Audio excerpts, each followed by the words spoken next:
Sure. I'm Chase Ritenauer. I'm the current mayor of the city of Lorain, and born and raised in the city of Lorain.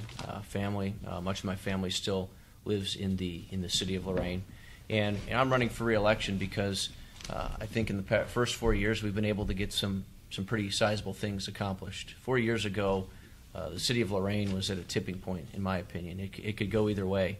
We had structural budget issues. We had an infrastructure that was crumbling. And we really had no vision or no plan for much of the city, including the central core of the community. And in 2012, I don't have to tell you this, I'm sure many of the candidates who've come here have talked about the downward pressure from the state of Ohio and the local government cuts to the estate tax. We have seen revenue disappear, and we needed to make a choice. Do we invest in ourselves, or do we wither away? And the community decided that they wanted to invest in themselves. And we were able to get an issue passed in 2012 that has really been, in my mind, pivotal. We've been able to get tens of millions of dollars. What was that issue? Issue 13, it was a 1/2% income tax, much of which was dedicated for roadway repair. So 0.5% income tax Correct. increase? Yes. Brought it up to? What's that? Brought it up to where? 2.5, but we offer a 100% reciprocity. So anything people pay elsewhere, they don't have to pay to the city. So essentially, what we've been able to see is tens of millions of dollars in roadway repair and replacement. We were probably a conservative $45 million behind in 2012 in roadway repair. We've been able to largely catch up. We've got more to do, but we've taken a sizable bite out of the roadways that were in a state of disrepair. Additionally, we've done a tremendous amount of work under the roadways. In parts of the city, water lines were 60, 70, 80 years old.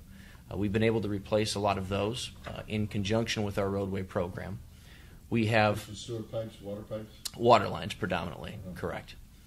And that's a key consideration, because more and more we're hearing, we're an older city. We're hearing more and more water pressure issues, water delivery issues are a key concern in the city of Lorain. So be able to do the roadways and the water lines at the same time has resulted in sizable investment. Now, did you lead the charge on the income tax increase? Yes. Not necessarily a popular thing to have to do in your first year, but to me, it was about do we drastically cut services and watch our city fall further behind, or do we be proactive and try to stem what we knew was going to come from the state of Ohio?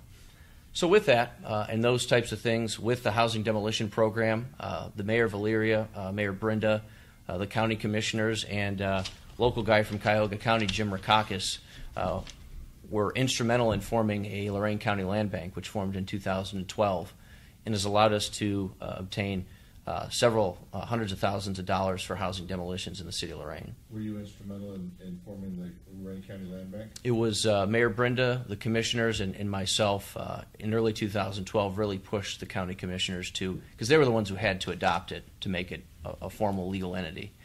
But we were able to do so, and that has been critical in trying to eradicate vacancy, abandonment, and blight that really cause problems in the community's neighborhoods. And ultimately, we've seen hundreds of these properties come down. We're close. We're getting to a point where all of our DNF graded vacant and abandoned properties are going to be demolished. And these are properties that are not going to be rehabbed. We've done some rehabilitation work in the city. We have some success stories, but the problem with a lot of the rehab work in certain instances is that it might cost $130,000 or $140,000 to fix a house that would only sell for $30,000 or $40,000. So getting rid of blight has been key. All of these things, though, are important because, to me, they've led on some other fronts. Fiscal watch. The city of Lorain was in fiscal watch for 10 years, a decade of being in fiscal watch. And from what I've heard from Columbus, that was the longest time a city has ever been in fiscal watch. How'd you get out of it? We got out of it because we looked at how can we start planning for future expenditures. When we did see uptick in income tax collection, we started putting it in reserve funds, whether it be the Budget Stabilization Fund, which now has $1 million in it, whether it be funding future liabilities such as retirement payouts. We created a separate fund to fund retirement payouts so that it wouldn't hit the general fund if somebody retired unexpectedly and had a significant payout. And we've also started to plan for a 27th pay. every 10 or 11 years, because of the way the calendar falls, there are 27 pays instead of 26. A payroll is about $1 million that the city just would not have had budgeted. So what we're doing each year is we're setting money aside to pay for that. So all these things, I think, were instrumental in us getting out of fiscal watch. And on top of that, one of the other things, and I'll conclude there, safety was something that before this editorial board I talked a lot about. We have really honed in on all of the resources we have at our disposal. We've gotten a number of COPS grants to hire additional police officers. From the state? From the federal government. And in 2013, we had a decision to make. We have a general fund and we have a police levy fund. The police levy fund can pay for equipment, it can pay for police training, it can pay for police officers. We didn't think the levy fund was being used to its full capacity. So we were able, when some of these officers fell off of being funded by grant, we sucked them up into the levy fund. We've hired police officers, and ultimately what we've seen, because of their efforts and because we've prioritized police, we've prioritized putting more officers on the streets, what we've seen is in the last 2 years over a 30% decrease in the most violent crime. And that has been key in my mind in terms of a lot of these other things we're working on right now. All right. Thanks, Mayor. Jessie, we'll start with you next. Thank you. I'm Jessie Tower, and I am running for mayor in Lorain. I love Lorain. I grew up in Lorain. I love the people of Lorain. I care about the city. I am ready, willing, and able to work with the people of Lorain to rebuild and revitalize the city. I think when you look at the metrics that are fundamental to the quality of life of the family and quality of life of the city, Lorain is not doing well. While other cities around us are thriving, we are not. And this is documented. If you look at these metrics, Lorain has a high unemployment rate, we have a high poverty rate, a high crime rate, we have a deteriorating infrastructure, our downtown is less than desirable. We need to turn around Lorain. And so what I've looked at is develop a plan, a 12-point plan for rebuilding, revitalizing, and rebuilding the city. I understand the issues that the people of Lorain are facing, and I have this 12-point plan to do that. So we're going to look at this. One is to bring jobs back to Lorain. Jobs are leaving the city, people are leaving the city. We need to turn that around. We're going to repeal the double income tax on residents who work outside the city. Repeal the point of sale and replace it with the sale as is. You're going to repeal the which tax? There's the double income tax for people who live in the city, for our residents who live in the city but work outside of the city. Isn't there reciprocity? We have, and I understand, we have residents who have shared their concerns about they live in the city, but they are working outside of the city. And they're, at the end of the year, they're having to pay an additional tax for living outside of the city, working outside of the city. And so that's a problem. The jobs are not there. Is that because the income tax is higher than 2.5 in that particular city? Or is it because? No, that's not our understanding. In 2014, the rates were raised for those individuals and those residents who live in the city but are working outside of the city. Okay. That's a problem. The jobs are not there, and so we should not penalize people who go where the jobs are at. I'll ask you about that in a second. Okay. Mayor. Okay, continue. Okay, and then there's the repealing of the point of sale and replace with sale as is. We will demand no more tax increases without a citizen vote. We will demand that road rear. Didn't this last tax increase, wasn't it a result of a citizen that vote? Wasn't that was, but there's more than one way to have a tax increase. So recently, in June of this year, the council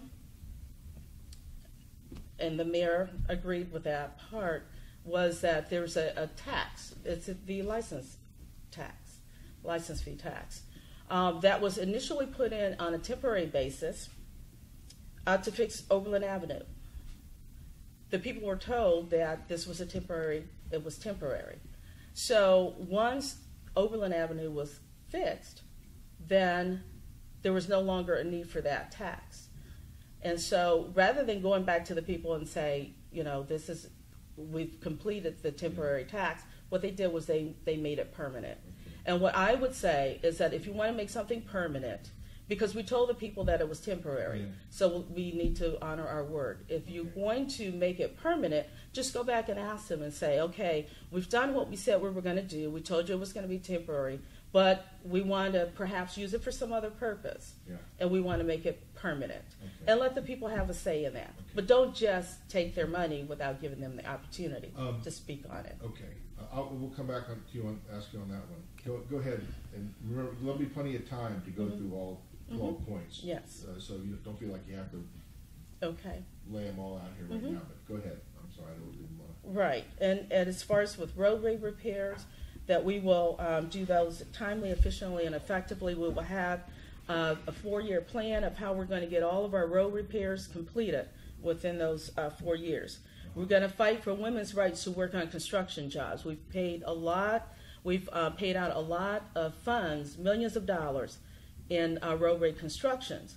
But if you go through any of those construction sites, how many women do you see on those jobs? So you're saying there should be like a hiring requirement for we're going to ensure that all qualified individuals, be they women, men, or youth, are able to work on those construction jobs. Okay. Go ahead. We will change the zoning law so that small businesses and hotels can come into our city. I think we need to look at all of the zoning requirements and see which one of those make sense, which ones don't make sense, make any changes that we need, because we need to create an environment where businesses can come into our city and thrive.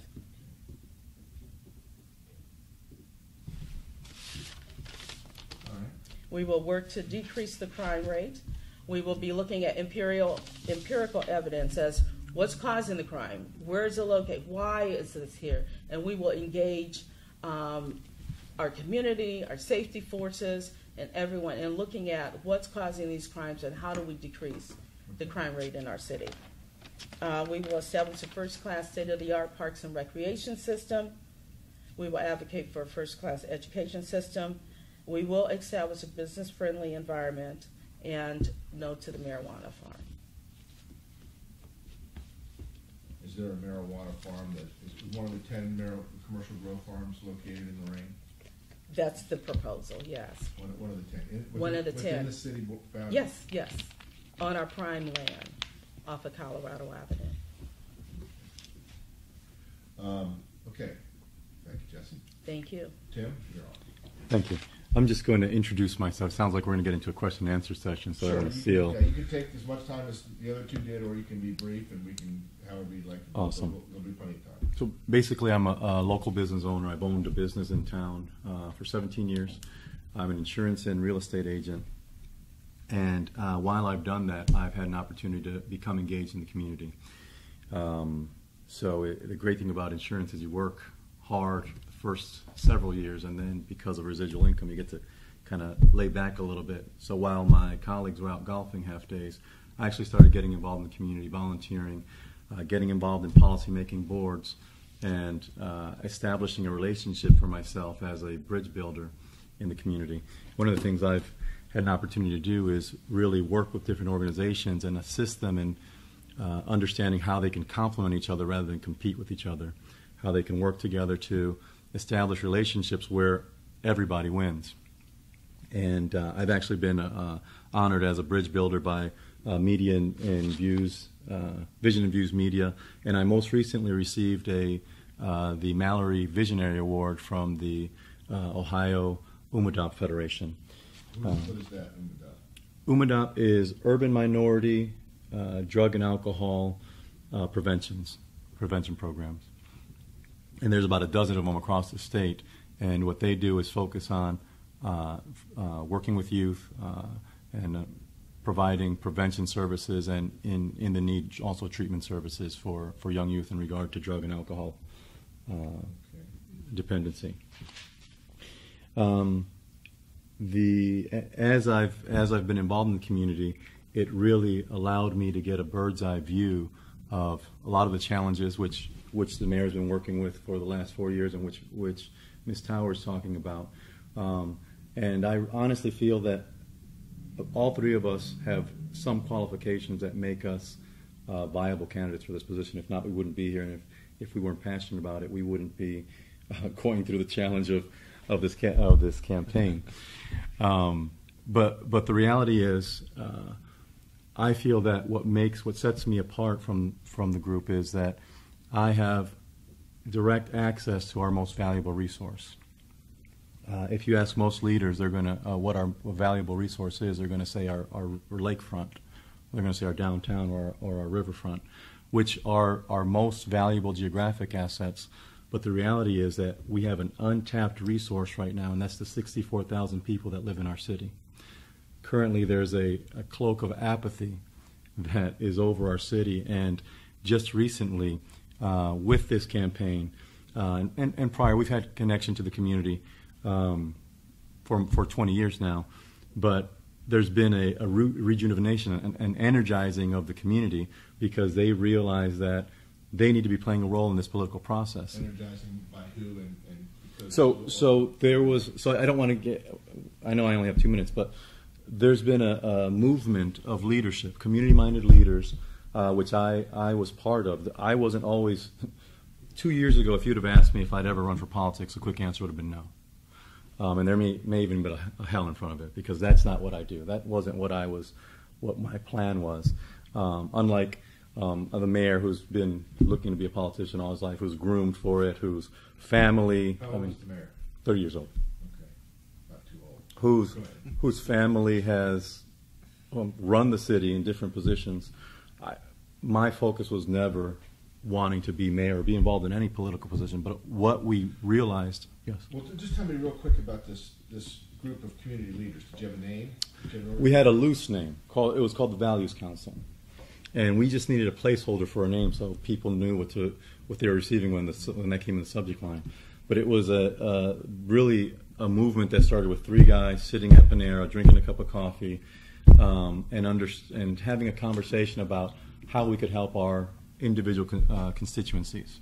What we realized right away was, even though the 3 of us didn't look anything alike, we had different backgrounds, at our core we were the same guy. So we started discussing how, again, instead of competing with each other, or instead of having this us or them mentality, we could focus on everyone moving forward together. So that turned from 3 people to 5 people to 8 people. At one point we had 12 people in the room, and we identified 4 main groups: veterans, African Americans, Latinos, and unions. But those are the 4 main groups, but we also had seniors in the room. We had young professionals.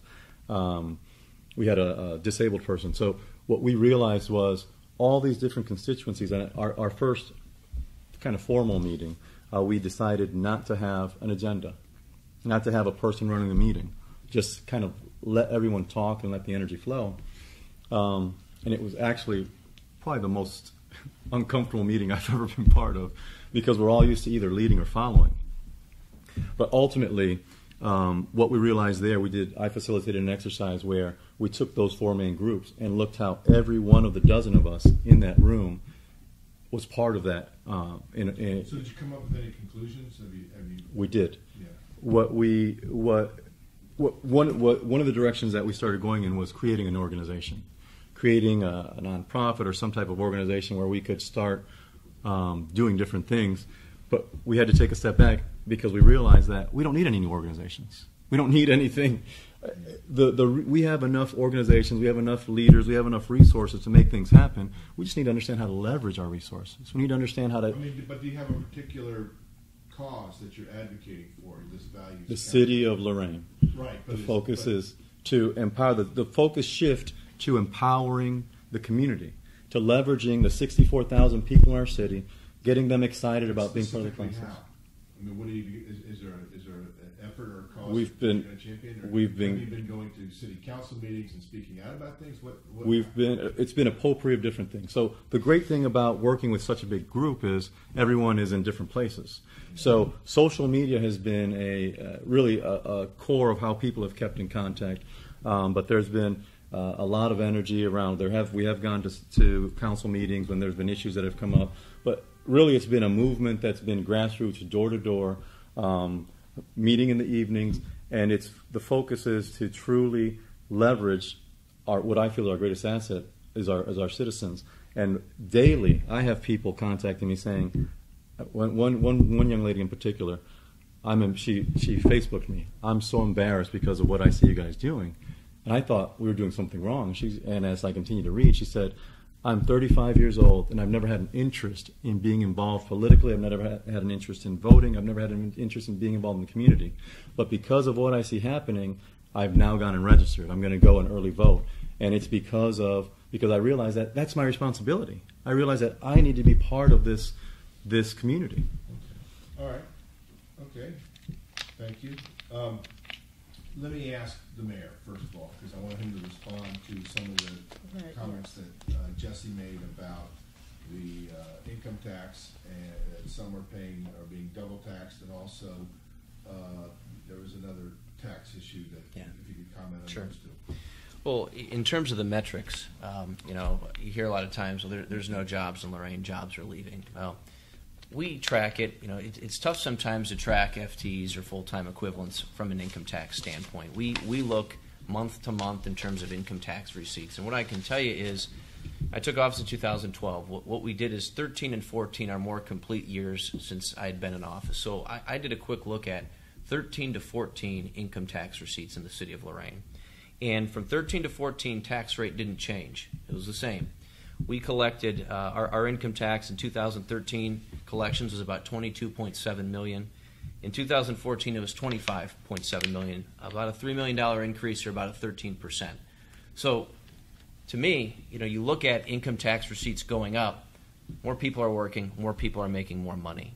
That's a very good thing for the city. In terms of the double tax issue, we offer 100% tax credit. So what that means is if you live in Lorain and let's say work in North Olmsted, North Olmsted's tax rate is 2%. We give a 100% tax credit for that 2%, so you would pay the balance or the remainder of that 0.5% to the city of Lorain. In some cases, and this is why reciprocity ought to be considered, because in some cases, let's say you have a community that has a very low tax rate of 1%. Sounds good. But if they offer no reciprocity and you work in the city of North Olmsted, you pay North Olmsted 2%, you pay your hometown community 1%, you're paying a total tax load of 3%, as opposed to the 2.5%. So when we looked at this income tax issue, we believed in keeping that 100% reciprocity, because in the grand scheme of things, it would keep us competitive. Because as you look at communities, many communities have already gotten rid of 100% reciprocity. They're at 50 or 75, or in some cases 0.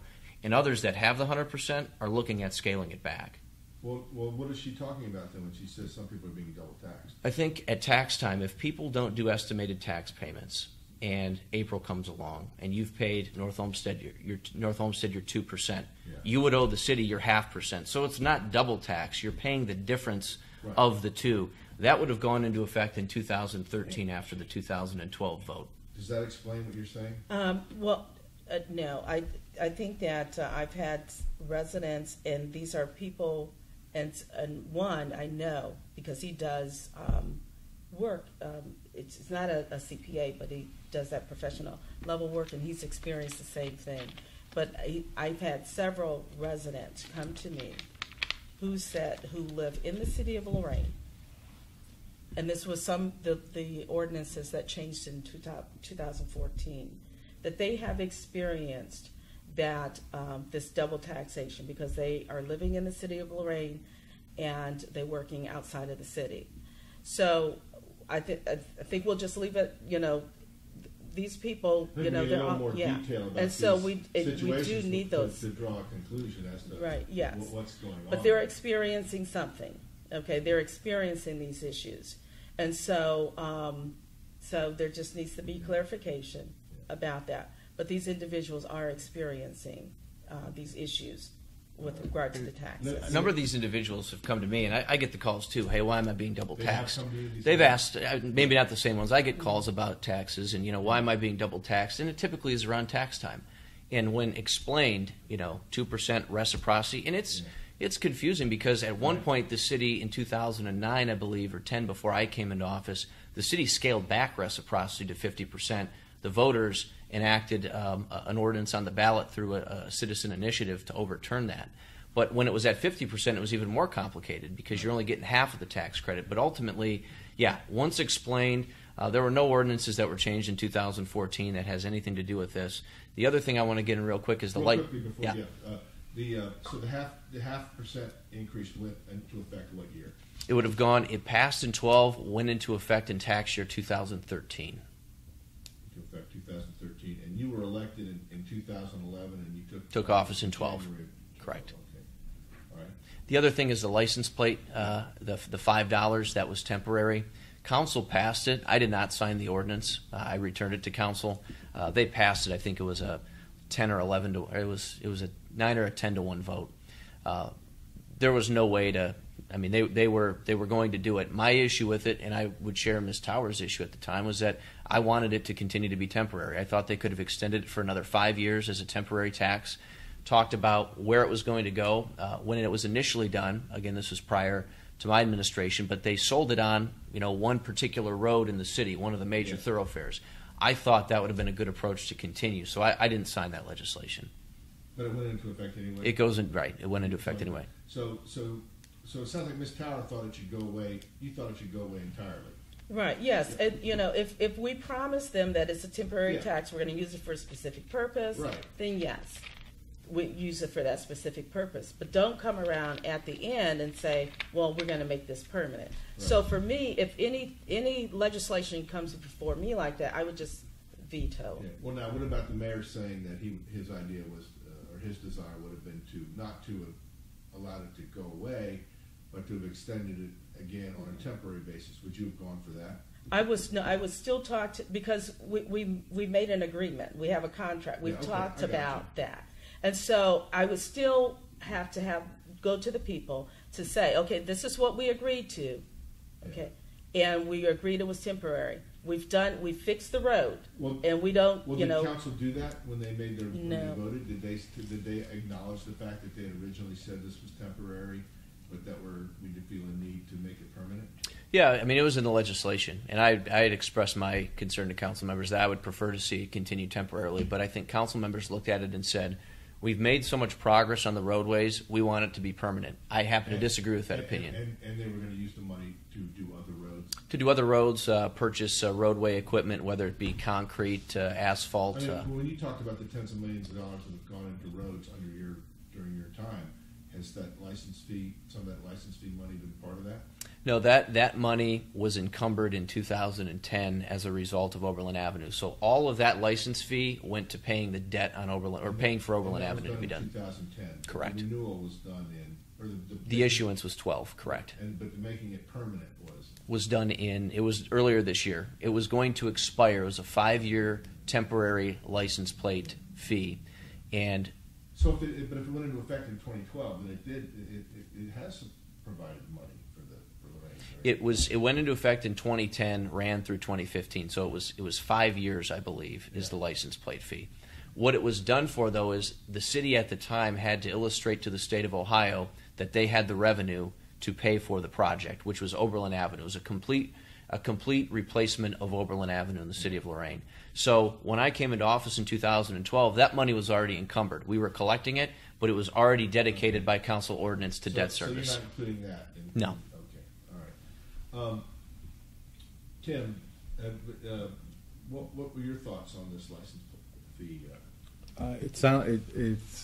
I understand what Ms. Tower is saying, and I feel the same. If you're going to take dollars out of my wallet, I would like to have a voice on that. But it sounds like what the mayor is saying is that he had some concerns about it, but council went forward with already. At this point, my thought is, whatever dollars we have, we need to start leveraging in the most effective way. So I echo what Ms. Tower says. If we're going to, and my thought is, an administration, a Carrion administration, is going to see hopefully no new taxes, because we already have the highest tax city in the county, and it's my understanding the fourth highest tax city in the state of Ohio. So we can't keep doing things on the backs of our citizens who are already in challenging situations financially. Well, would you have not raised the income tax by 0.5%? I would have found. I don't have all those details. My thought is we need to find more creative ways. We can't just keep raising taxes. Did you vote in that referendum? I did not. You did not. Why didn't you vote on that? I voted against it because I think that... Oh, you did vote in it, but you didn't vote for it. You voted as a citizen. That's what I'm saying. As a citizen, you voted... As a citizen, I voted against it because I feel that our government needs to be more creative in terms of, you can't keep going to the taxpayers to do things. And there's so many creative... As a matter of fact, Mr. Ritenauer mentioned the fact that there were opportunities to renovate properties and they decided against it, which is pretty interesting. There was just over $700,000 sent back to the federal government that we could have used to renovate properties. And we had, the three of us were on a stage at the LELA, Lake Erie Landlord Association, and when I brought that up, the incumbent said that they made that council, he didn't, council made the decision. So this sounds like a theme that's coming across. Council made the decision to send the money back because it didn't make sense to renovate a house for $130,000 and sell it or that it was only worth $30,000. Well, I'm assuming that's a very extreme situation and that's not the norm. But then in the newspaper, in the Chronicle Telegram, when his administration was asked about it, they said, well, that's not our fault. The reason we had to send the money back was because 4 years ago in the Krashenko administration, they mismanaged the funds. So 4 years later, now we're sending $700,000 back. So my thought is, number one, we need to leverage every dollar that's at our disposal. But beyond that, if a mistake is made, take responsibility for it. You can't keep shirking it on council or on a previous administration. Can I respond to that? Go ahead. There's two issues. Mr. Carrion at the LELA meeting he referenced was not very specific. There's actually been two instances. The first instance is $700,000 he's referring to, $700,000 of home funds that the city gets from the federal government. Now, the home funds come through the federal government, they go to the city. The purpose of home funds is for a home to be built. You can use them for demolition, but a house must be built. In April of 2012, I get a letter from the federal government saying we're coming after you for $700,000. So what's going on? The prior administration knocked down several houses and didn't build new ones. Yeah. So the federal government said you can either repay the $700,000 out of your city's general fund, which we don't have, or we will reduce your home allocation for, I believe, 4 or 5 years to make up for the money that you misspent. And you being the prior administration. Now, mind you, the gentleman in charge of the community development department at the time did time in federal prison for his ties to Anthony Calabrese, Sandy Prudhoff. So this was a situation where you had no bid demolition contracts being awarded to one particular vendor in the city of Lorain and no home being built on the property. So the federal government came a call and said, we want our money back. Were those no bid contracts part of the investigation of Sandy Prudhoff? They were. They were. The other reference that Mr. Carrion makes about the city not willing or not wanting to invest in rehabbed homes is that another round of money came through Lorain County. And Lorain County Community Development had some dollars that they could use for rehab. We had, I believe, 6 to 8 properties that could have qualified under the provisions. I took those properties to council and said, council, here's the choice that we can make. We can either look to demolish these properties on a future demolition schedule, or we can rehabilitate them. One of the two. Council looked and said, well, what's the cost to rehabilitate these properties? And he may say they're few and far between. These 6 properties were absolute disasters. I think the cost to rehabilitate one of them it was north of $120,000. The properties in that area going for 40 or 50. Council said, absolutely not. Now, I believe in certain rehab projects where the price is close, and let's say it even costs a little bit more to rehabilitate than what you can sell it for. Is that $10,000 or $20,000 worth it to the street and to the neighbors who now have a nicer home to look at, have a new neighbor living in there who's taking care of the property, who's not letting it rot? I would agree with that. I think if it's close or if it's in the ballpark, but if you're talking $70,000, $80,000, $90,000, that becomes a real head scratcher when demolition is an option for some of these properties. So those were the two instances. It's happened more than once, but the $700,000 for home, that was pure and simple because of what I would call steering contracts and not fulfilling federal regulations and And truthfully, that instance right there is one of the reasons how we almost lost our block grant funding. The federal government almost took our community development dollars, which is about 1.1 to 1.3 million a year. They almost took that away from us because we were misspending money. It took trips to Columbus, work with Washington to stabilize things so that we can use that money now. All right, thanks. Tim, if you voted against that 0.5% increase in income tax, Yes. and by the way, how much money does that raise in addition to a year? That will bring in about, it's probably close to $5 million a year. And what's your annual budget? Our annual budget is about $30 million a year, but half of that is earmarked for only roadway repair. Okay, all right. So Tim, if you didn't vote for the tax, and say the tax didn't pass, or you didn't want the tax to pass, how would you have found the resources to do some of the things maybe that you think Lorain should do if you didn't have the money from that tax increase? What would you have done differently than? So what I would do differently is not put all the burden on the taxpayers. I mean, we have people in our community that are already challenged financially, yet we keep going to them when there's, whether it's $5 at a time or with this levy. There are other creative ways, and the $700,000 is one portion of money, and I'm sure that you have an answer for every one. But I've gotten information, texts from people that work in the city saying this is ridiculous. We're sending back millions of dollars that could have been leveraged, but because they're being mismanaged.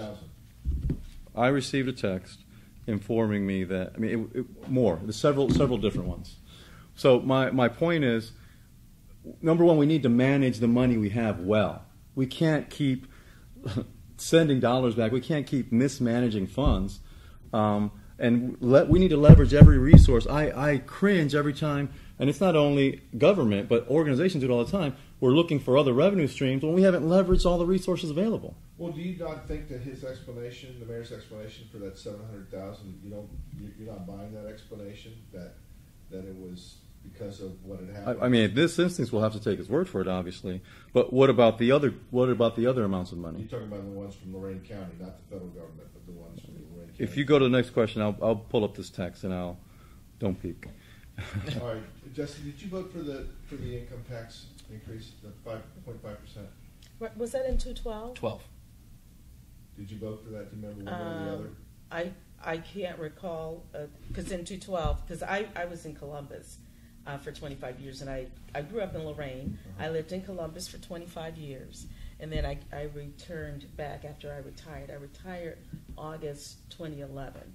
So it was around January 2012 when I was officially back here in the city. So the referendum would have been November of 2012, right? Correct. Okay, yeah. And so generally with tax increases, I'm voting no. I generally vote no on tax increases. But you don't recall how you voted? I can't recall specifically. Or whether you voted either way. Right. Yeah. Well, were there other ways? Are there other ways to do things without raising this income? Yeah, I think that we have to look at other ways. I was an auditor for many years, and I know that even with this at the state level, there's the performance audit. The auditor state does performance audits. They come in and look at your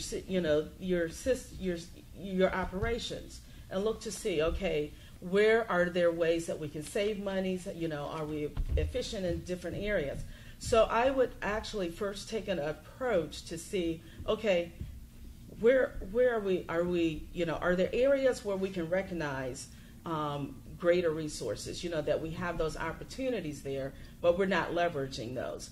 There are areas where we're not as efficient as we can be. So I would first look at our operations with the assistance of the auditor state, because I would have them come in.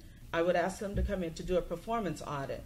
And they do these, and they are very successful in helping local governments identify areas where there are cost savings or where additional funds are available. So that's what we would do first, as opposed to going. You'd have a state auditor come in. I would ask them to do a performance audit. Aren't those performance audits done on a regular basis?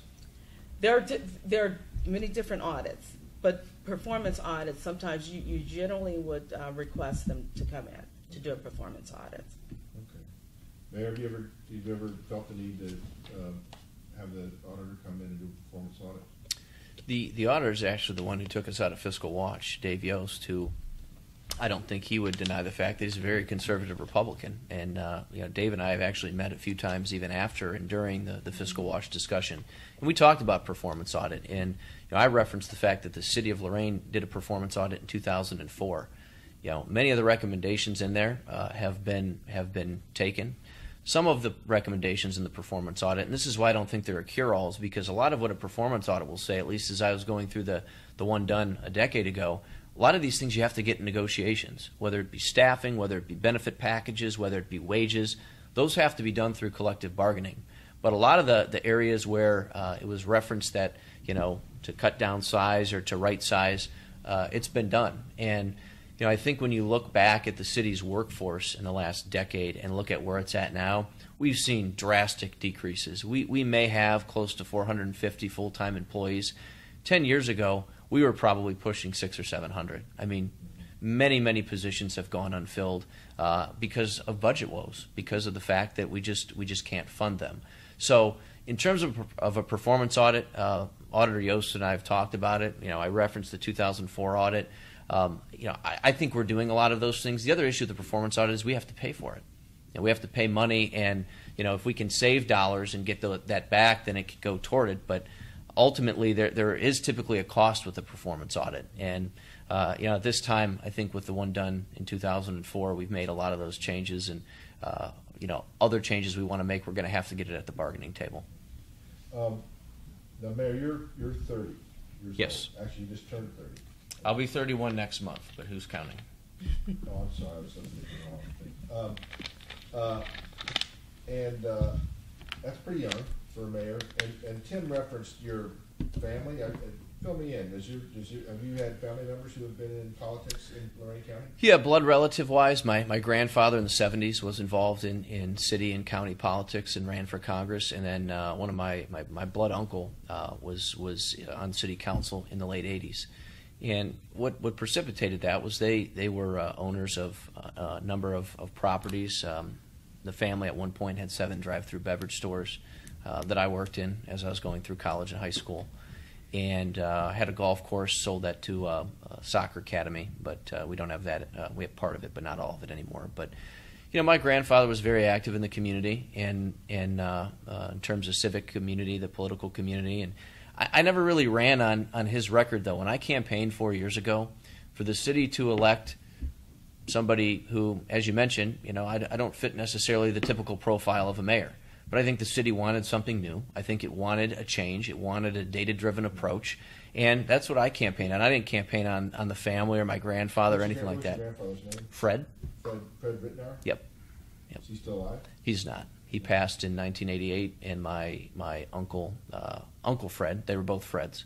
My Uncle Fred actually passed last year. So that's a popular name in Lorain County, though, Ritenauer? Yeah, I mean, people know the family, but, my mother's side of the family, too. People know my mother's side. I think there's people in the city who know the Towers. They know the Carrions. I mean, yeah. Lorain's a big city, but a small town. Well, now, it says here you were Deputy Safety Service Director in the city of Lorain for a couple years? Correct. So you were employed under who was the mayor at that time?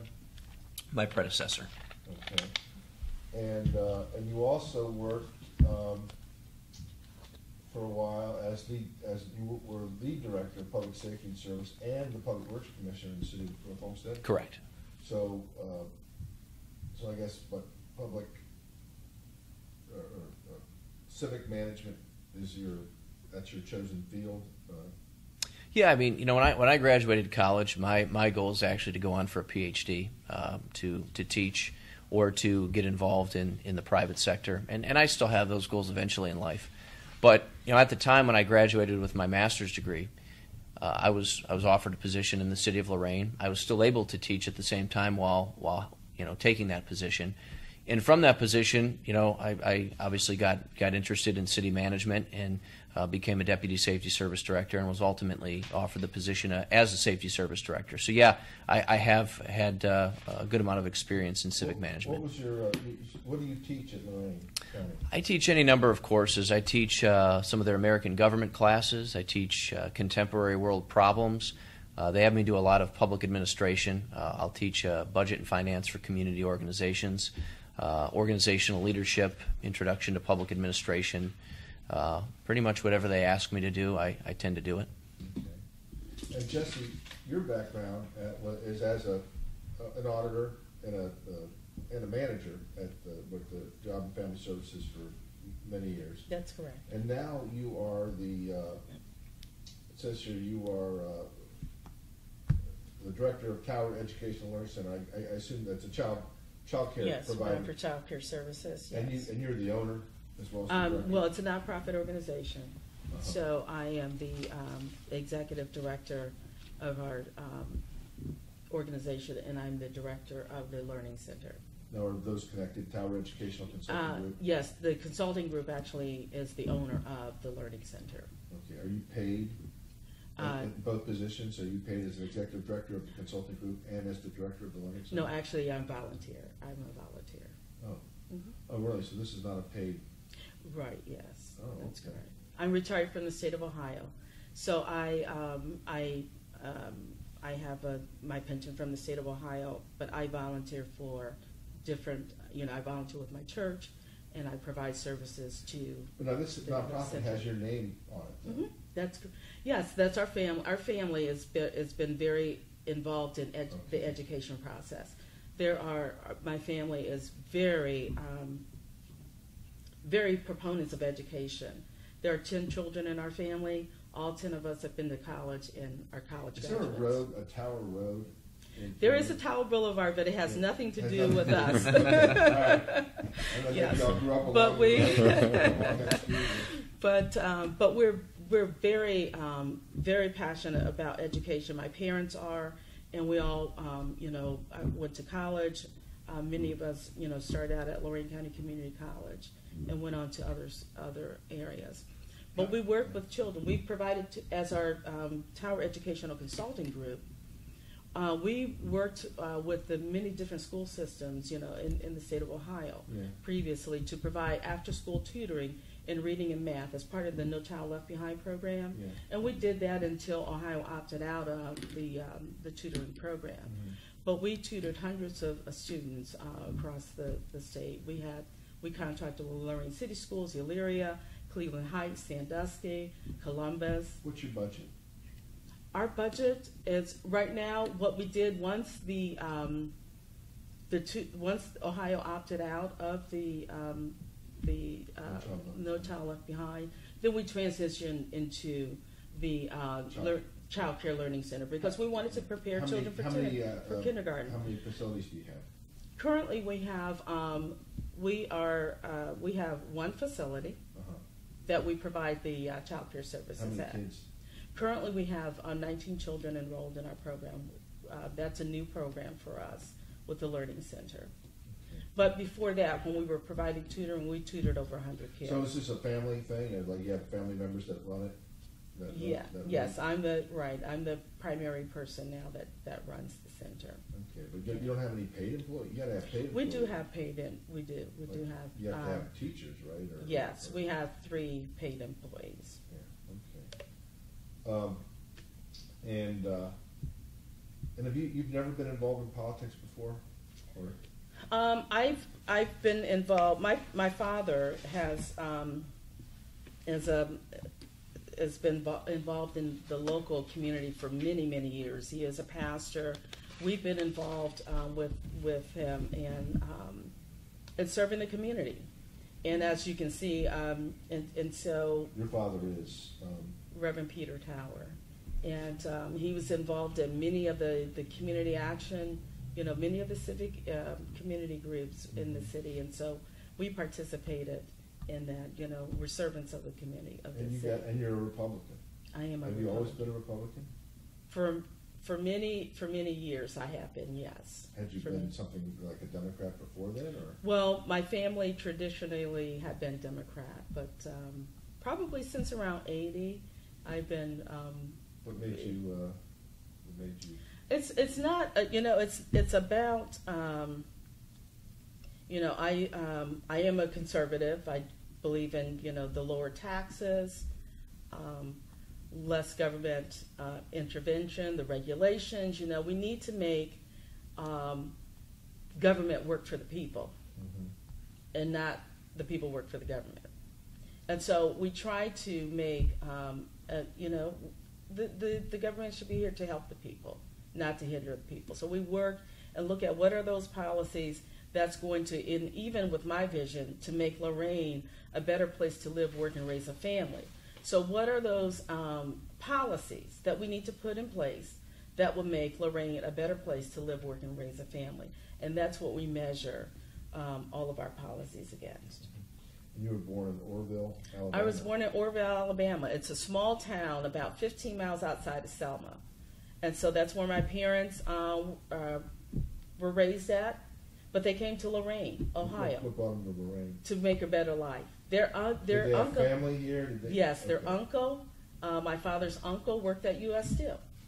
And so he came here to make a better life for his family.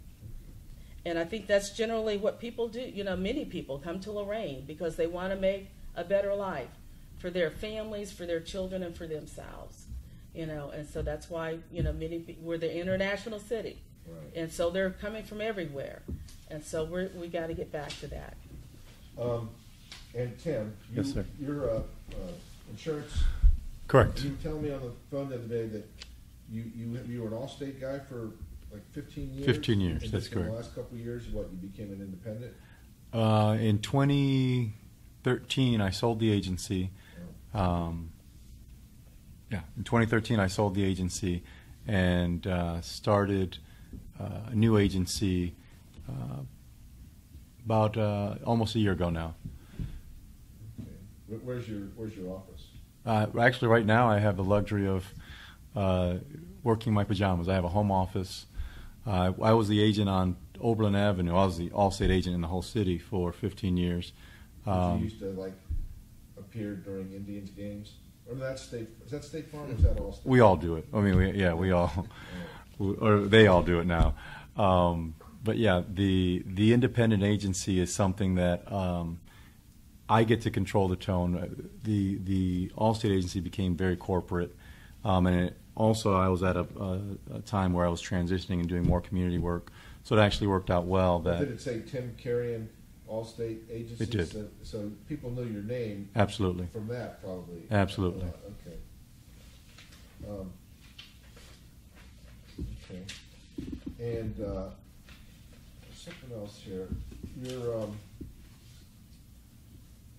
Says you're a board member of the Lorain County Board of Mental Health and a member of the Lorain County Bar Association Ethics Committee. That's correct. Now you're not a lawyer though. I'm not. But you can still. But how did you end up on the Bar Association? There are there are a couple of appointed lay positions on the ethics committee. So I was appointed as one of the lay committee members. And you were appointed as a board member of Lorain County Board of Mental Health, state appointed. So that was Correct. by the governor. Well, I spoke directly to one of the governor's staffers, but it is his office that appoints. And how did that come about? Is that you talked earlier about your UMDA award? Yes. Award. I mean, is this an area where you have particular interest? So, yes, I do have an interest in the field of prevention and treatment, but it's also just a small part of what the needs are in the community. So if you continue to look through there, there's a very diverse group of organizations that I've been able to work with, help create policy, and help establish how they could be most effective at meeting the needs of the citizens of Lorain and Lorain County. But that particular appointment came because I had worked very closely with the director, with the CEO of the organization on a different program, and just relationship building. And people understand that I'm sincere about my efforts to make this community better, and asked me if I would accept the challenge of becoming a board member of the Mental Health Board. And again, you said that 2 years ago, if somebody would ask you about getting into politics, you would have said no way. Absolutely. But was there one? Can you point to any kind of defining moment that changed Yes. your mind? Yes. So I'm going to take a little bit of time now because the story's a little bit long. But so we had this whole movement going on, and we didn't realize this values movement. And again, loosely, it's just a bunch of people that wanted to make things happen, and we tried to keep it as informal as possible. But ultimately, we realized that there were a lot of good things going on around the city of Lorain, but unfortunately, they couldn't be truly effective because the system is broken. We have a system of centralized power where the few control the dollars and control the resources, and there isn't, and we have a city, an apathetic citizenry that isn't holding these leaders accountable. So we realized that the system was effective, and was ineffective, I should say.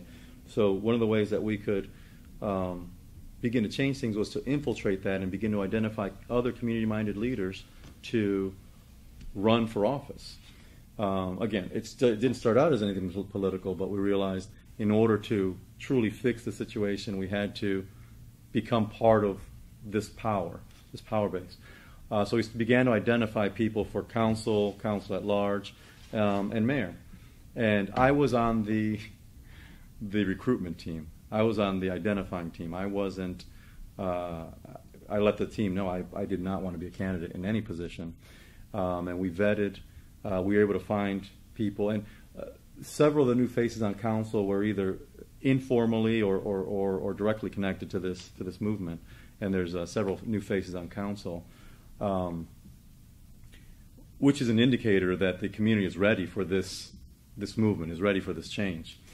But we identified several candidates for mayor, and that candidate either because... Now, what was wrong with the mayor that you had? On the surface, it appears that several of the things that have been implemented have on the surface have been good, but the biggest challenge is there's no attention paid to the neighborhoods. This levy, the 50% going to the streets, 50% was supposed to go that's another reason why I voted against it. 50% was going to the general fund with, it's my understanding, part of it being paid attention to the parks. Our parks are an embarrassment. I've gotten dozens of calls, but one of the calls I got that truly helped me to realize the state of our situation, of our park situation. This gentleman called me and said, Lorain was always known for two things. Those two things were our industry, our great industry, and our beautiful parks. And we have neither now. What, is U.S. Steel still there? U.S. Steel is still there, but it's... Is that City of Lorain, or is yeah. that...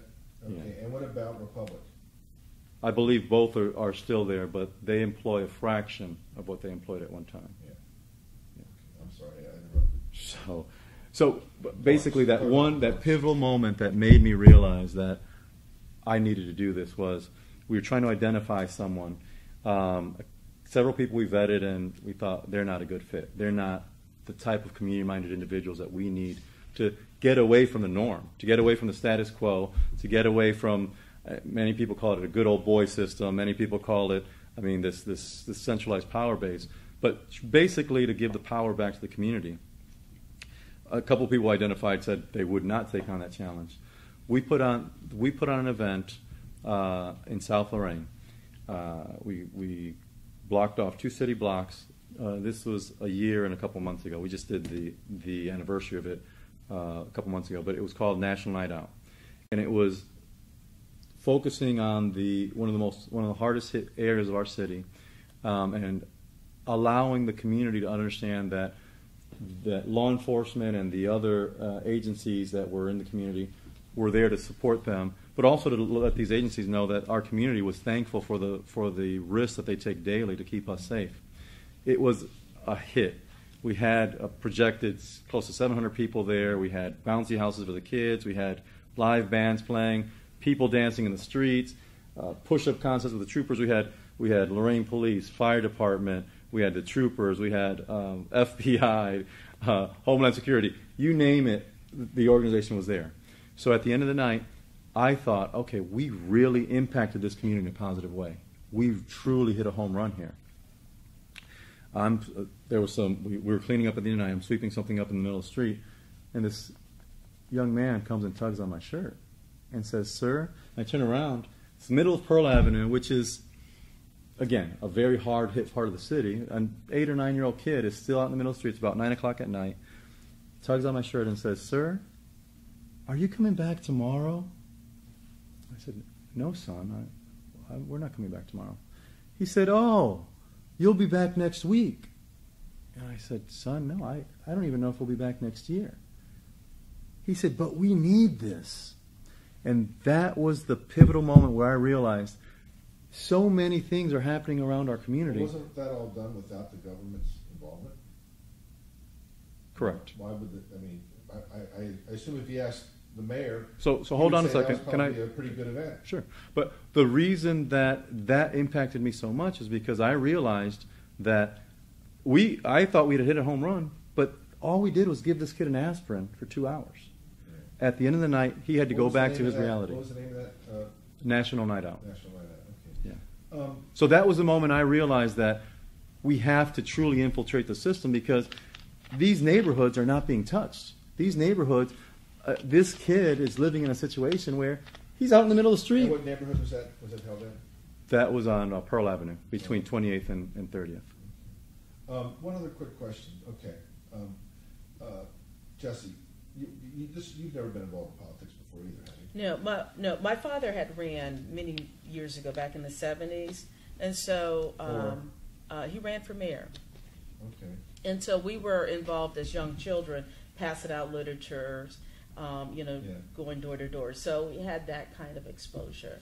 Yeah. I was also, when I was a student at Lorain County Community College, I was elected twice to our student senate. The first year as senator at large, and the second year as commissioner of finance. So from that standpoint, yes, I've had some exposure to it, but not, for a public office. But what made you say, "Hey, I'm going to run as a Republican"? And were there other Republicans that were considering a run? I mean, how did you end up getting? I don't know if there. Well, I know that I decided that I wanted to run, because I saw the issues and the needs in the community, particularly dealing with the children. We deal with many of our children are poverty. They qualify for federal, for child care assistance. Their families live in poverty. I've been to their homes. I see their living conditions, and when you start just looking at our young people and what the conditions of our families are, with the poverty rates, with the unemployment, and people can't find jobs and things of that nature, it's like something needs to be done about this. I'm not going to sit around and complain, but I have the skills and abilities and vision and leadership to do something about it. And so I get up. So I got up. I said, I'm going to do something about it. We're going to turn this around. And so and that's how I got involved. I've seen these families, and there's hope, but we have to stand up. Somebody has to stand up and do something to make that change. Real quickly, and then we're going to do a real quick wrap up. Okay. But so bringing new jobs to Lorain. Mm-hmm. I mean, in a nutshell, just in a nutshell. Right. How could you bring new jobs? We can look at Lorain has great resources. And certainly our people, our residents are a resource. But we have great resources in Lake Erie. We have the Lorain County Airport. We have the railway systems.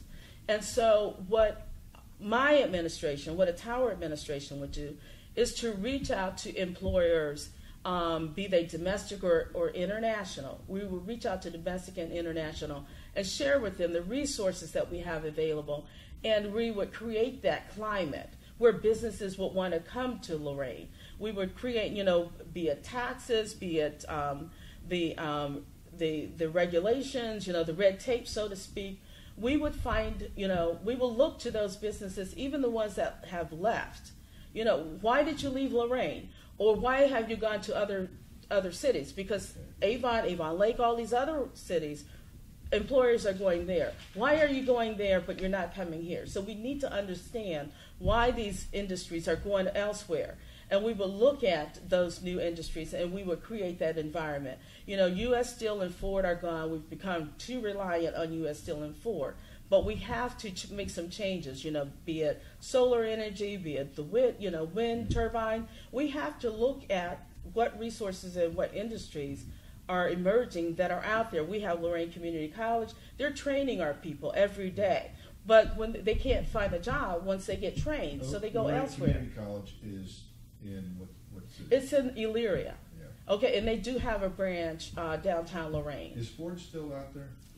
No, Ford is in Avon Lake, and the other part that was out there on Bonhart Road, many of them have moved down to Louisville, Kentucky. That was how long ago? It was several years So ago. that's what I thought, yeah. It's hard to keep there's so many. Yes, yes. All right. But Mr. Carrion talked about the good old boys network, so to speak. But I would just suggest, if they're concerned about getting rid of the good old boys network, the best way to do that is to hire a woman. Okay. All right.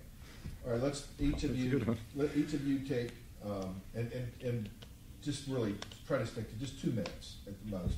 Just a brief wrap up. And now we started with the mayor, and then went to Jessie. So this time we're going to start with Tim. Okay. You will go first. So right. brief wrap up. So you didn't want to hear what I had to say about business? Go ahead. I didn't know if you had. No, go ahead. I just.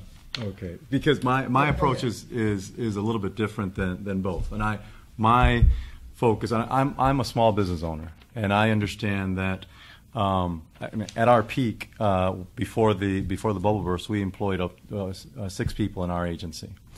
So my big concern about where we currently stand is, number one, there's no creativity in job creation. Number 2, we have all our eggs in one basket. Our focus is big industry, and unfortunately, we don't have anything to attract a large employer right now. Unfortunately, and when I say that, I mean when employers are looking to bring their employees to a place, they probably want a strong school system. We don't have that yet. They probably want a community that has resources and that is in that doesn't have a vacant lot every other house. So my focus is going to be to really focus on small business. We have vacant storefronts all up and down our Broadway. We have vacant storefronts on Oberlin Avenue, on 28th Street. And that's something we can be proactive and do today. We don't have to wait. We don't have to negotiate. We can create an environment that's inviting to these small business owners and create job opportunities for young people, for unemployed.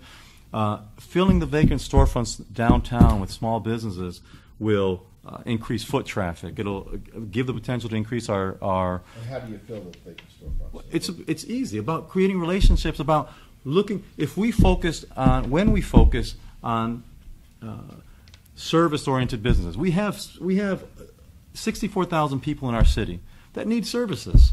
Guess what? A lot of them go to. You mentioned Avon Lake, Amherst to get dinner, to get their items taken care of. We have services that we can invite service-oriented business owners into our city, fill these storefronts, and create an environment where truly establish relationships. Because one of my big concerns is, as I've gone through this campaign, I've knocked on a couple thousand doors, some of which have been business owners. And all but one business owner told me, I've never met the mayor. I've never had anyone from the administration stop here. The one guy that told me the mayor stopped in, it was around the day he opened up. He said the mayor stopped in, said, can I take a picture? Didn't spend $1 there. The business owner thinks that he or she can make a go of a retail outlet of some kind, in downtown Lorain. They're going to do it if the market, if they feel like the you have to have a relationship with. You have to be proactive. I can't sit here and expect, just because I have a vacant storefront, that somebody's going to come. Is that for the government to do, or is that for the well, if you want a vibrant city, commercial real estate firm to do? If I want my city to be vibrant, I'm going to be out there daily talking to people, establishing relationships, creating an environment where where they're going to want to come here. Okay. I'm not going to create processes that's going to keep that at arm's length. Can I respond? Yeah, just finish up on that, Tim. So basically, once we establish that environment, once we start creating those relationships, and then larger, maybe a medium-sized company will want to come in and start. But right now, we could start at the website. Our website is not inviting. Our website, just small basic things that we could change today. As a business owner, I need to be flexible, and I need to make sure that everything I do is to benefit. I can't wait for clients to come to my door. I have to go out there and find them, and I have to create relationships with them. And guess what? Once we establish that relationship, even when the hard times come, they stick around. But when you don't establish that, when you're not proactive, when you're not creating things, it's not going to happen. Okay. All right. Mayor, respond to that? Yeah, sure. The claim about us not talking to businesses, I mean, I'm active in the Chamber of Commerce, Team Lorain County. We've been out in the community. Are you going to the businesses we and are. talking to people? If Mr. Carrion's referring to the businesses and his music videos that he makes and puts on Facebook and the places we've closed down because of violence, then no. I mean, we don't have a good relationship with those businesses. But the businesses looking to add jobs and looking to come into the city, absolutely. But I think the lack of understanding about economic development generates from people are going to come when they believe that they can make money and invest and develop and see something come from their investment. They're not going to come because they think I'm a swell guy or Mr. Carrion's a swell guy or Ms. Towers a swell gal. They're going to come because of the environment. And the problem that Lorain faced, when I came into office was the fact that we were not a good environment. One of the first things I did upon taking office was inviting developers from Lorain and outside of the city and small businesses up to the office and said, look, I know what I see out here. We've got a waterfront. We've got a downtown. What do you see? What are the problems in the city of Lorain that need to be addressed? I think I know, but what do you think? They said, Mayor, you got to fix your roads. Mayor, you got to get rid of the blight in the neighborhoods. We had high voltage transmission lines on our waterfront. We entered into a private partnership with First Energy to get rid of those. You got to get rid of those if you want anybody to come here and invest in a view. I know it's easy to want to get to Z in the alphabet. Everybody wants to end. Everybody wants to get to the nice and the shiny and the new.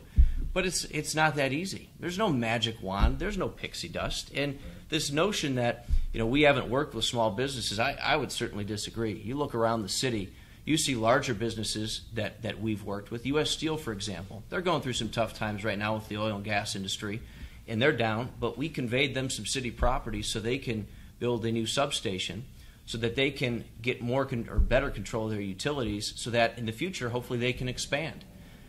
Mercy Hospital, they have invested significantly into their physical plant and their structure because of the things that are going on out there. Cleveland Clinic has grown.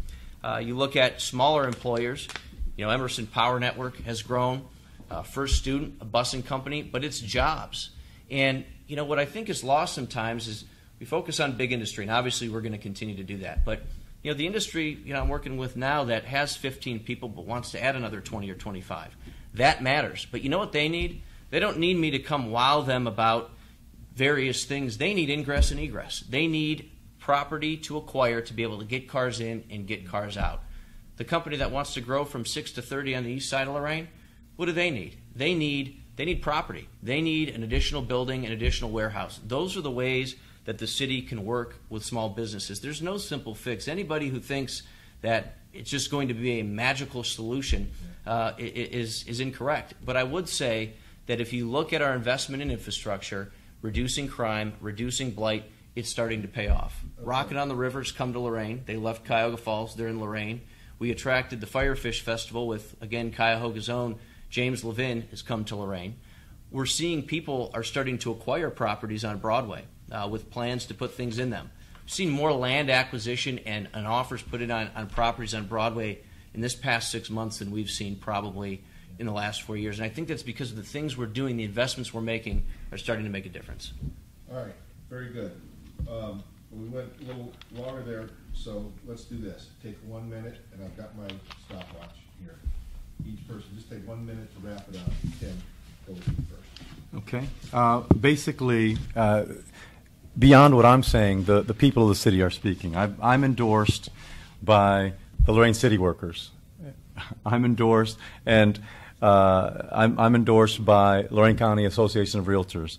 I'm endorsed by the Communication Workers of America, AFL-CIO, Lorain County AFL-CIO, and I just recently was endorsed by the Lorain Education Association. The teachers of our city understand that we can't continue with the status quo. We can't continue with this power, the centralized power base that keeps our citizens at arm's length. because of that, and with the business savvy that I bring to the table, and the relationships I've built with Mercy Hospital, with the Lorain Police Department, with Lorain City Schools, with key stakeholders in our city, that's how we're going to make a difference, and that's why people should elect me their mayor. Okay, great, thank you. Jessie? Yes, I'm here. I like I said earlier, I care about the people. I care about the city. I'm not looking for a job. I don't need a job, but I need a position that I can help the people that are in our city with regard to, and that's what I'm working for, to help the people in our city.